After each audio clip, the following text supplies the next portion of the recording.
Hola, ¿qué tal, stylers? Ahora les traigo cómo hacer este telar. Es especial para hacer pulseras con hilo o macramé. Este telar es súper fácil de hacer, incluso puedes usar tablas recicladas así como yo. Para empezar necesitamos una tabla de 25 centímetros de largo por 5 centímetros de ancho y 2 centímetros de alto. También vamos a necesitar dos tablas de 15 centímetros de largo por 5 centímetros de ancho y 2 centímetros de alto. También otras dos tablas de 5 centímetros por 5 centímetros por 2 centímetros de alto. Y ya por último, dos armellas del número 14 más pegamento para madera. Estos son pedazos de madera reciclados.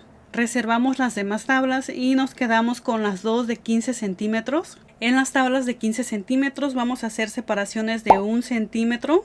Primero vamos a marcar la guía con lápiz. Ya que tenemos nuestras guías, con una cegueta vamos a marcarlas y vamos a dejarles una profundidad de más o menos de unos 5 milímetros. Hay que tener cuidado para hacer este tipo de cortes, para que la tabla no se parta y para que no nos lastimemos. Hay que procurar que el corte quede lo más recto posible. Algo así nos tiene que quedar. Como pueden ver, la profundidad es de unos 5 milímetros. Ahora con una lija del número 80 la pasamos por en medio del corte. Esto nos va a ayudar a quitar rebabas y a que el corte quede mucho más parejo. Esto lo vamos a hacer por las dos vistas, por enfrente y por atrás. Ahora doblamos la lija a la mitad y por el lado del doblez de la lija lo introducimos en el corte de la tabla. Esto va a hacer que se amplíe aún más la rendija.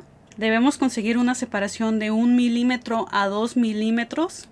Al principio va a ser un poco complicado introducir la lija doblada, pero poco a poco se va a deslizar fácilmente.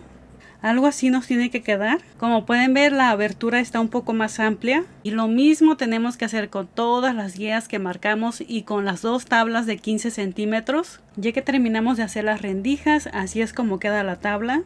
Y así es como queda la otra tabla. Se me quebró un poco porque la madera que escogí es reciclada y estaba dañada.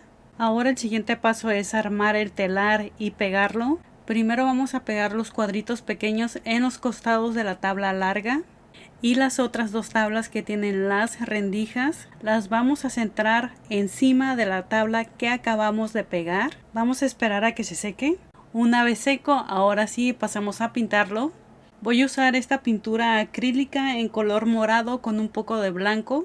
Esto es para que el color me quede un poco más claro, como un tono entre lila. Una vez pintado, ahora procedemos a barnizarlo o simplemente lo dejamos así. En mi caso, como no tengo barniz, voy a usar un poco de pegamento blanco escolar con un poco de agua. Voy a agregar el pegamento en el mismo vaso donde mezclé las pinturas. El pegamento tomó el color de la pintura, pero a mí no me molesta. Si en tu caso quieres hacer esta técnica, lo puedes hacer en un vaso limpio. Esto nos va a ayudar a proteger un poco más la pintura y para que sea repelente contra la humedad por si se llega a mojar.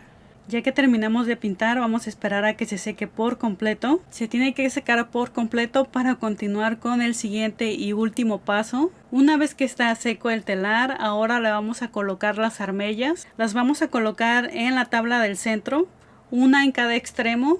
Algo así nos tiene que quedar. Ya que pusimos las armellas, ahora sí quedó completamente listo, ya quedó terminado. Y bueno, como pudieron ver, este es el resultado final, así es como queda. Espero que les haya gustado y me gustaría saber si les convence este diseño de telar o si lo descartan. Me lo dejan saber aquí abajito en los comentarios. Y de pasadita no olvides de reventar el botón de me gusta, compartir este video y seguirme en todas mis redes sociales, ya que me encuentras como Liz Style, y nos vemos en el siguiente video.